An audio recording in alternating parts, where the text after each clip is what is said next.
Pada launa atau makada majama kita pedai gaji. Sama halnya juga kita mengatakan kita menanam tapi tidak mendapatkan hasilnya. Sama juga halnya mapoji kita pedai poji.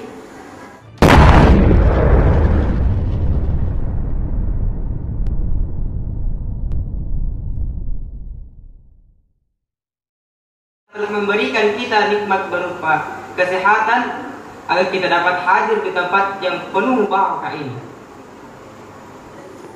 Saking banyaknya nikmat Allah Subhanahu wa taala yang diberikan kepada kita, walaupun ranting-ranting dijadikan sebagai pena, laut dijadikan sebagai tinta, dan dedaunan di dunia dijadikan sebagai kertas, maka semua itu akan habis untuk menghitung nikmat Allah Subhanahu wa taala. Allah berfirman dalam Al-Quran, wa in ta'uddu nikmatallahi, jikalau engkau ingin menghitung nikmat Allah, la tuhsuha, niscaya engkau tidak dapat menghitungnya. Salawat serta salam kita curahkan kepada Nabiullah baginda Muhammad sallallahu alaihi wasallam, Nabi yang telah membawa kita dari zaman kekafiran menuju zaman Islam yang indah seperti pada saat ini. Nabi pula yang telah menurunkan bendera kekafiran dan menaikkan bendera keislaman yang berlafazkan la ilaha illallah, tiada Tuhan selain Allah.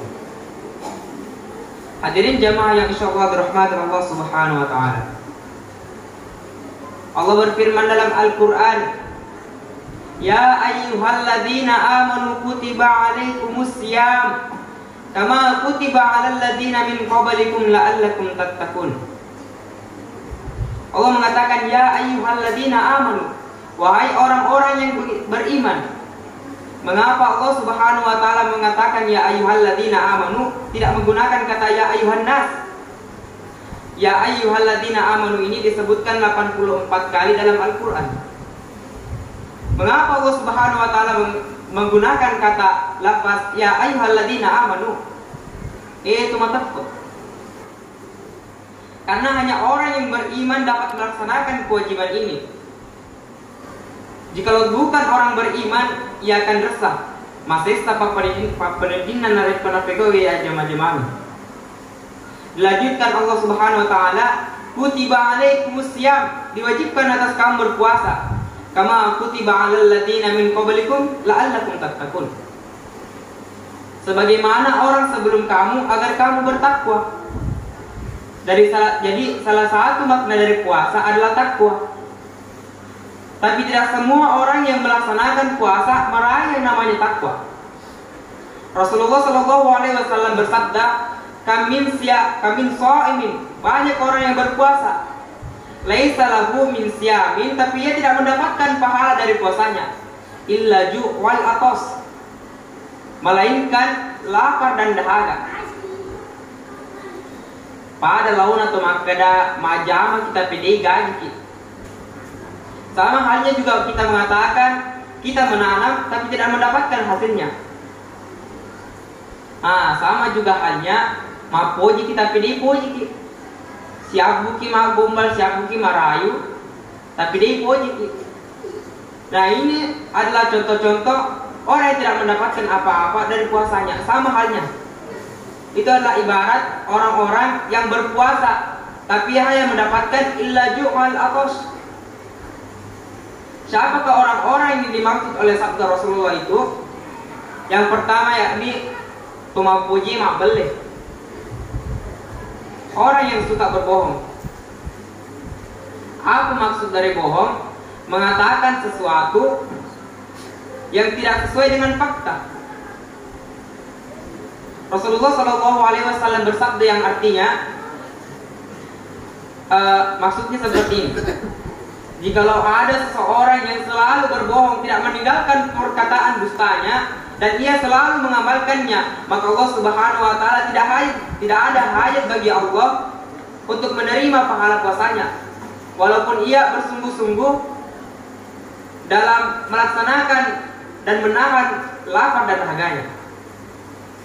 Hadirin jamaah yang insyaallah dirahmati Allah Subhanahu wa taala. Nah, yang kedua yakni orang yang selalu ghibah. Ghibah ini ada suatu waktu Rasulullah Shallallahu Alaihi Wasallam duduk bersama sahabatnya. Rasulullah Shallallahu Alaihi Wasallam berkata, jauhilah ghibah, karena ghibah ada perbuatan yang sesat. Nah, sahabat pada saat itu heran, ya Rasulullah, apakah itu ghibah? Apa yang dikatakan Rasulullah? Jikalau kau menceritakan aib saudaramu, menceritakan kejelekan saudaramu, dan jika ia mendengarnya, ia akan marah. Nah, bertanya lagi sahabat pada saat itu, bagaimana kalau kejelekan itu benar ya Rasulullah? Jikalau kejelekan itu benar, maka engkau telah berghibah. Nah, jikalau kejelekan itu dusta atau bohong, Anda telah melakukan perbuatan yang keji. Ada suatu waktu ketika Rasulullah Shallallahu Alaihi Wasallam Isra, ia berjalan ke neraka. Ia melihat ada orang di neraka yang disuguhkan dua daging, satu bangkai, satu daging bagus. Tapi ia memakan daging bangkai tersebut.